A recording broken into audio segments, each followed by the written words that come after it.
வசந்தி ஸ்ரீலங்கா அடேசாமி பராசரர் யூடியூப் சேனலில் ஸ்ரீலங்கால இருந்தெல்லாம் கேள்வி கேட்குறீங்க, பரவாயில்லையே.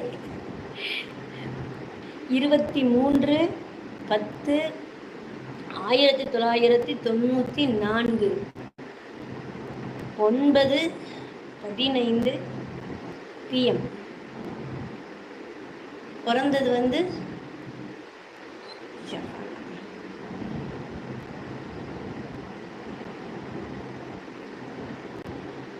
எனக்கு அங்கே 2-3 கிளைண்ட் இருக்காங்க.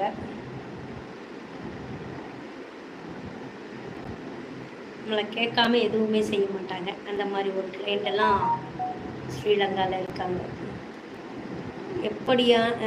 ஸ்ரீலங்கா எப்படியான கணவன் அமைவார்? திருமணம் எப்போது? கண்ணு வயசு 31 ஆயிடுச்சு. ரிஷப லக்னம், ரிஷப ராசி. நல்ல வேற அட்டமாதிபதி குரு லக்னத்தில் இருந்தார் இது வரைக்கும். நீங்கள் இது வரைக்கும் திருமணம் செய்யாமல் இருக்கிறது கூட சிறப்பு. நான் கூட 31 வயசு ஆயிடுச்சுன்னு நினச்சேன். கல்யாணம் பண்ணாமல் இருக்கிறது நல்லது தாங்கன்னு. சனியை செவ்வாய் வேற பார்க்குறாரு. சனி செவ்வாய் காம்பினேஷன் வந்துருச்சு அப்படின்னு ஒரு ஜாதகத்தில், அது ஆணாக இருந்தாலும் பெண்ணாக இருந்தாலும் சனி செவ்வாய் காம்பினேஷன் வந்துருச்சு அப்படின்னாலே கொஞ்சம் திருமணம் லேட் ஆகும். இப்போ குரு பயிற்சி உங்களுக்கு நல்ல ஒரு அமைப்பை கொடுக்கும். 2ஆம் இடத்துல மாந்தி இருக்குதுப்பா. அது வந்து பார்த்தீங்கன்னா அது திருவாதிரை நட்சத்திரத்தில் இருக்குது. அப்போ என்னன்னா அது கொஞ்சம் ஒரு ஒரு குடும்பம் அமையறதுக்கு அது ஒரு தோஷத்தை சொல்லும். அதாவது நீங்கள் செலக்ட் பண்ணுற வீட்டுக்காரர் அப்படின்னா எப்படி பார்த்தீங்கன்னா, இப்போ 2ஆம் இடத்துக்கு குரு வந்துட்டாரு, கேது சுகஸ்தானத்துக்கு வந்திருக்காரு. இப்போ வந்து உங்களுக்கு குரு தான் யோகி. அதனால குடும்பஸ்தானத்துக்கு வந்து பண்ணால் மாந்தி விடாது. அப்போ அந்த மாந்தி திருவாதிரை நட்சத்திரத்தில் இருக்க அந்த திருவாதிரை நட்சத்திரத்தை குரு கடக்கணும்.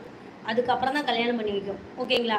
அதனால நீங்கள் என்ன பண்ணுறீங்கன்னா, அப்போ ஒரு 5 மாதம் ஆயிடுன்னு வச்சுக்கோங்களேன். குரு பயிற்சியாக ஒரு 5 மாதம் கழிச்சு தான் உங்களுக்கு திருமணம் கொடுன்னு வச்சுக்கோங்களேன்.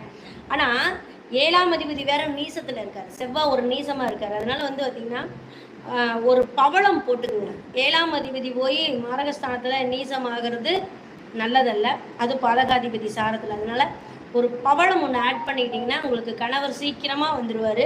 அது மட்டும் இல்லை, 2ஆம் இடத்துல இருக்கிற மாந்திக்கு ஏதாவது பிரீத்தி பண்ணிக்கிங்க. இல்லைன்னா மந்திரிச்சு ஏதாவது கயிறு கட்டிக்கிங்க. மாந்தீஸ்வரன் டெம்பிள் வெள்ளை கோயில் எல்லாம் இருக்குது, முடிஞ்சால் போய் கும்பிடுங்க. அது நீங்கள் எங்கே இருக்கீங்களா, மாந்தீஸ்வரன் டெம்பிள் இருந்தால் போய் கும்பிடுங்க. கும்பிட்டிங்கன்னா அதில் அந்த பைரவர் கோயில், காலபைரவர் கோயில், இந்த மாதிரி கருப்பணசாமி கோயில், இந்த மாதிரி காவல் தெய்வ ரத்தப்பலி கொடுக்குற கோயில்களில் போய் ஏதாவது கயிறு தாயத்து இருந்தால் மந்திரிச்சு கட்டிக்கிங்க. அப்போ அந்த மாந்தி அந்த தோஷத்தை கொஞ்சம் குறைக்கும். ஓகேங்களா? குரு திருவாதிரையை கடந்த பின்பு